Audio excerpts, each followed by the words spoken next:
Welcome to World in 2 Minutes. These are your headlines. Countries that are part of the Syrian peace process have traded accusations in Geneva.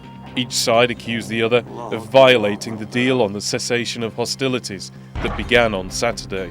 UN Secretary-General Ban Ki-moon says most fighting has stopped, but the High Negotiations Committee, which represents the Syrian opposition, says the regime is breaching the agreement.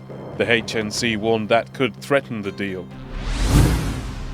Riot police have used tear gas to disperse people at the refugee camp in Calais, known as the Jungle. A court order authorised crews to demolish the southern part of the camp, which began on Monday night. About 150 people threw stones at police and set fire to tents. At least 3,700 people live in the makeshift camp. The charity Save the Children says about 300 unaccompanied minors live in the southern part alone.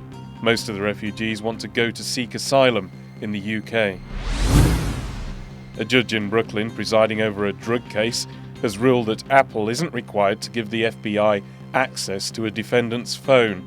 The judge says the agency's request reflected poorly on a government that exists in part to safeguard the freedom of its citizens.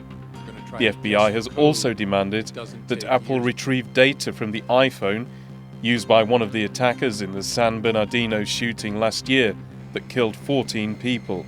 The Brooklyn case could influence the one in California. Apple says the FBI's requests undermine the basic security and privacy interests of hundreds of millions of individuals around the globe.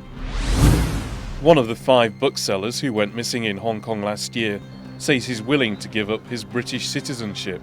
Li Bo had gone missing, but turned up again in China weeks later. He's also a Chinese citizen and sells books critical of the leader of the Communist Party. Li says he went to China voluntarily, but Britain says he was taken against his will and has called it a serious breach of a treaty between the United Kingdom and China. Thanks for watching. TRTworld.com, Istanbul.